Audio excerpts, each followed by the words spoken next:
లేకుండా బెదిరిస్తారు. నేను ఎప్పుడు చూడలేదు దేశం ఇలాంటి కల్చర్. ఎప్పుడు కూడా నాకు సుదీర్ఘమైన రాజకీయ అనుభవం ఉంది, 45 ఏళ్ళు ఉంది. ఏ పార్టీ కూడా మారిగా బిహేవ్ చేయలేదు, ఆ విధంగా బిహేవ్ చేసే పరిస్థితికి వచ్చారు. ఇంకొక పక్కన అధ్యక్ష ఎవడు చేయలేదు, సాహసం చేయలేదు.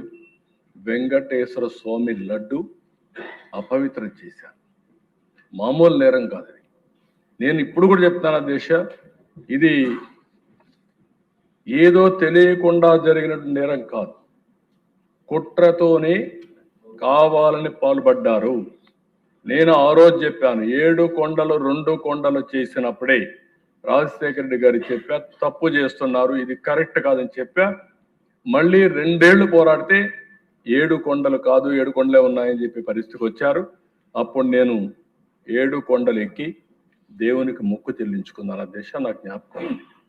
అలాంటిది మొన్న మీరు చూస్తే ఎన్డీడీబీ ఇచ్చిన రిపోర్ట్, ఆ తర్వాత జరిగిన పరిస్థితి.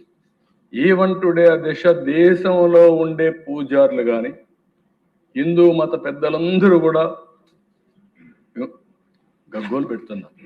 అపవిత్ర జరిగింది, ఇది కరెక్ట్ కాదు, యాక్షన్ తీసుకోవాలని చెప్తే కనీసం ఒక్క మాట అధ్యక్ష ఆ పార్టీ ఎక్కడ కూడా రిలీజ్ అయినట్టే కనపడదు.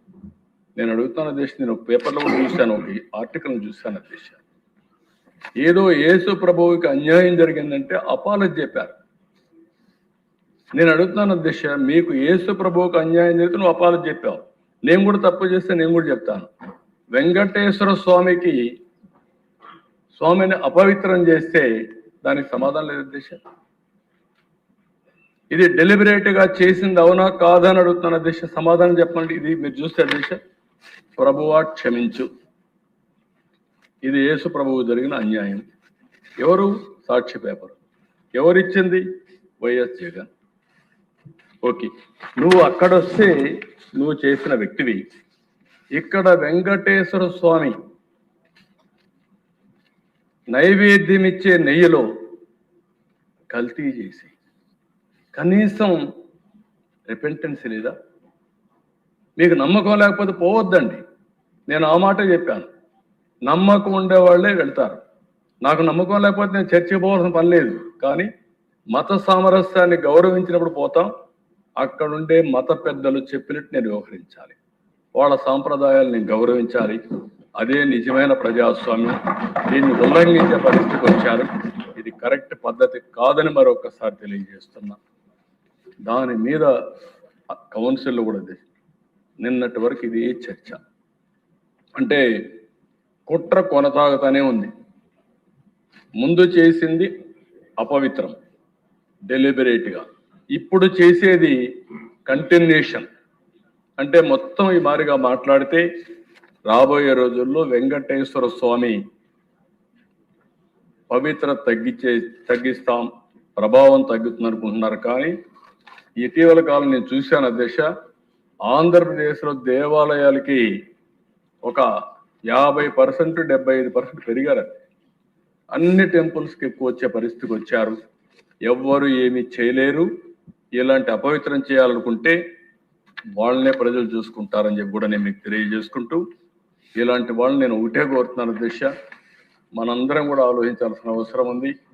నేను ప్రజలందరూ కూడా విజ్ఞప్తి చేస్తున్నా, రాజకీయాల్లో కొన్ని విలువలు ఉండాలి. నేను ఆ విలువలను కాపాడడంలోనే మనం ముందుకు పోవాల్సిన అవసరం ఉంది. ఈ విషయం ఒక పక్క ఉంటే అధ్యక్ష, మనకు సవాళ్ళు ఎట్లుంటాయంటే కొన్ని మనకు తెలిసి వస్తాయి, మనం చేసుకుంటూ వస్తాయి. కొన్ని ఎక్స్టర్నల్ ఫ్యాక్టర్స్ కూడా ఉంటాయి. ఈరోజు మీరు ఒకసారి చూస్తే జియో పొలిటికల్ సిచ్యువేషన్, మనం బడ్జెట్లు అన్నీ తయారు చేసుకున్నాం.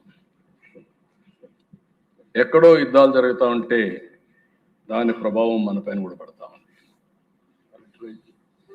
ఈరోజు రైతులు ఉన్నారు అధ్యక్ష, నేను ఒక ఆశ పెట్టుకున్నా, మళ్ళీ ఒక 30,000 కోట్లు, ఇంకో పక్క ఆక్వాకల్చర్, వాణిజ్య పంటలు, ఎక్స్పోర్ట్స్, ఇవన్నీ మనం ఆశ పెట్టుకొని ముందుకు పోయే సమయంలో అక్కడ జరిగే యుద్ధాల వల్ల లాజిస్టిక్స్ అన్ని కూడా డిజరప్ట్ అయ్యి వాళ్ళ పరిస్థితులు మన మార్కెట్ పైన పడే పరిస్థితి వస్తున్నాయి. ఈరోజు కొన్ని పంటలు అయితే నేను చూస్తే అరటి ధర తగ్గింది, ఎక్స్పోర్ట్స్ పడిపోయే పరిస్థితికి వచ్చాయి. ఇది ఇంకా కొన్ని రోజులు ఆయిల్ పైన ఉంటాయి. నేను ఒకటే అందరినీ కోరుతున్నా, ఈరోజు భారతదేశం కేంద్రంలో నరేంద్ర మోడీ గారు సమర్థవంతంగా ఆలోచించి దేశ భవిష్యత్తుని ఏ విధంగా కాపాడాలని ఆలోచిస్తున్నారు. అదే సమయంలో మనలో కూడా ఒక పట్టుదల రావాలి. పట్టుదల వచ్చి ఏ విధంగా ముందుకు పోవాలి, మనం చేసే పనులన్నీ కూడా ఇలాంటి సమయంలో ఇంకా సమర్థవంతంగా పనిచేసి ఎక్కడన్నా బయట నుంచి వచ్చే నష్టాన్ని మనం నివారించుకునే ప్రయత్నం కూడా చేయాల్సిన అవసరం ఉందని చెప్పి కూడా నేను మీకు తెలియజేసుకుంటున్నా. ఇది ఒక ఇష్యూ అయితే అధ్యక్ష, ఇక్కడుండే ఎమ్మెల్యేస్ అందరినీ ఒకటే కోరుతున్నా. ఈరోజు చట్టసభలో ఉన్నాం, మనకు అరుదైన అవకాశం. ఈ విషయం ప్రతి ఒక్కరూ గుర్తుపెట్టుకోవాల్సిన అవసరం ఉంది. ప్రజలు ఆశీర్వదించారు, పార్టీలు మద్దతు ఇచ్చాయి. ఈరోజు మనందరం ఎమ్మెల్యేలు అయ్యాం. కానీ రాష్ట్రం మనందరి దగ్గర నుంచి ఒకటే ఎక్స్పెక్ట్ చేస్తూ ఉంది. కఠోరమైన నిబద్ధతతో మనం ముందుకు పోతేనే మంచికి చెడుకి వ్యత్యాసాన్ని మనం చూపలేం. ఈరోజు ప్రజలు ఇచ్చిన అవకాశాన్ని మనం అమ్ము చేసుకోవడం కూడా కరెక్ట్ కాదు. నేను, పవన్ కళ్యాణ్ గారు, బీజేపీ నాయకులు కొంతమంది క్రమశిక్షణతో ఉంటేనే చాలా. ప్రతి ఒక్క ఎమ్మెల్యే కానీ, అటు అధికార యంత్రాంగం కానీ, కింద నుండే వాళ్ళందరూ కూడా ఒక పద్ధతి ప్రకారం ఉంటేనే ఇది సాధ్యం అవుతుంది. నేను ఒకటే మిమ్మల్ని అందరినీ నిన్నామన్నా కూడా నేను సమీక్షలు కూడా చేసినప్పుడు చెప్తున్నా, సమస్యల పరిష్కారం చేస్తూ ముందుకు పోతున్నాం. ఫైనల్గా నేను ఒకటే మిమ్మల్ని కోరేది, ఒక క్రూషియల్ సమయంలో మనం ఇక్కడ ఉన్నాం. ఏదో ఎమోషన్గా డిస్టర్బ్ అవ్వడం, లేకుంటే కొన్ని సమస్యలు క్రియేట్ చేయడం కరెక్ట్ కాదు. ఏ వ్యక్తి కూడా ఇక్కడుండే ఎమ్మెల్యేస్లో కానీ, మంత్రుల్లో కానీ, అందరిలో కానీ మనం ఓన్గా మనం గెలిచి ఇక్కడ రాలేదు. మేము ఒక నమ్మకం కలిగించడానికి నేను, పవన్ కళ్యాణ్ గారు చాలాసార్లు ఆలోచించాం. బీజేపీ అమిత్ షా గారితో మాట్లాడాం. అందరం కలిసి ఒక నిర్ణయం తీసుకున్నాం. ఆ నిర్ణయం తీసుకున్నప్పుడు ఇక్కడుండే ఎమ్మెల్యేస్ అందరినీ కోరుతున్నా, ఏ పార్టీ ఎమ్మెల్యే అయినా సరే, ఎన్డీఏలో ఉండే ఎమ్మెల్యేస్, మీ వల్ల మీరు నమ్ముకున్న పార్టీకి చెడ్డ పేరు రాకూడదు. వ్యక్తిగత ఎమోషన్లకి లేకుంటే వ్యక్తిగత ప్రవర్తన, పార్టీ ఇమేజ్ దెబ్బతినకుండా చూసుకోవాల్సిన బాధ్యత మనందరిపైన ఉంది. ఇది ఒక క్రూషియల్ టైం. మళ్ళీ చెప్తున్నా, నేను చాలా సమయాలు చూశాను. విభజన, 1924 విధ్వంసం, ఇప్పుడు మళ్ళా వచ్చాం 20 నెలలు. ఎక్స్టర్నల్గా చూస్తే ఏమవుతుందో అనిశ్చిత పరిస్థితి. ఇంటర్నల్గా మనం కూడా తప్పులు చేస్తే దీనివల్ల ఇంకా ఇబ్బందులు పెరిగే పరిస్థితి వస్తుంది. దయచేసి మీరు అందరూ గుర్తుపెట్టుకోవాల్సిన అవసరం ఉంది. 3 పార్టీలు మేము ఎప్పుడు మాట్లాడుకుంటాం. ఏ వ్యక్తికి ఎక్కడ ఇబ్బంది ఉన్నా మాకు చెప్పి మీ సమస్యలు పరిష్కారం చేసుకోవాలి తప్ప, ప్రజాప్రతినిధిగా ఉండే మీరు ఏ మాత్రం ప్రజలకి అనుమానం వచ్చే పరిస్థితి కానీ, పార్టీలకు చెడ్డ పేరు వచ్చే పరిస్థితి వస్తే నష్టం జరుగుతుందని చెప్పి కూడా నేను మీకు తెలియజేసుకుంటూ, ఇది మీటింగ్లో చెప్పాల్సిన మాట, కానీ ఎందుకు ఇక్కడ చెప్తున్నానంటే, ఒక పవిత్రమైన యజ్ఞం చేస్తున్నాం. ఏ వ్యక్తి వల్ల అభివృద్ధి ఆగిపోకూడదు, ప్రజల్లో అపనమ్మకం రాకూడదు. నిరంతరం ఎన్డీఏ కంటిన్యూ అయితేనే ఈ రాష్ట్రానికి భవిష్యత్తు ఉంటుందని మరొకసారి మీ అందరికీ తెలియజేస్తున్నాం. చాలాసార్లు పవన్ కళ్యాణ్ గారు చెప్పారు, 15 సంవత్సరాలు ఈ ఎన్డీఏ కూటమి కొనసాగితే తద్వారా రాష్ట్రానికి మంచి జరుగుతుంది. దానికోసం మేము కలిసి పనిచేస్తున్నాం అన్నారు. ఈరోజు గుజరాత్లో అధ్యక్ష 25 సంవత్సరాలుగా ఒకే పార్టీ అధికారంలో ఉంది, బీజేపీ అధికారంలో ఉంది. కేంద్రంలో నరేంద్ర మోడీ గారు 3వసారి అయ్యారు. నాకు ఏమాత్రం అనుమానం లేదు. 4వసారి కూడా ప్రధానమంత్రిగా నరేంద్ర మోడీ గారు ఉంటారు. ఎన్డీఏ వస్తుంది. ఇక్కడ కూడా మనందరికి ఒక అజెండా ఉంది. మళ్ళీ 2029 ఎన్డీఏ గెలవాలి. అదే సమయంలో మనందరికి ఒక అజెండా ఉంది, 2047 స్వర్ణాంధ్రప్రదేశ్.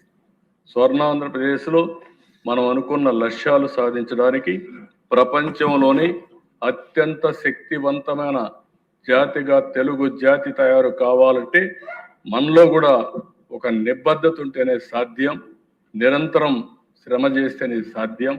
ఒక నాలెడ్జ్ ఎకానమీని అందిపుచ్చుకుంటూనే మనలో కూడా క్యారెక్టర్ ఉంటే తప్ప ఇది సాధ్యం కాదు.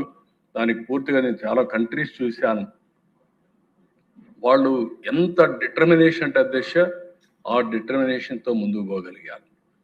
ఇప్పుడు భారతదేశం కూడా మనం ముందుకు పోవాల్సిన అవసరం. ఇవన్నీ నేను ఫారిన్ అఫైర్స్ అవన్నీ ఇక్కడ మాట్లాడను, అనవసరం అయింది.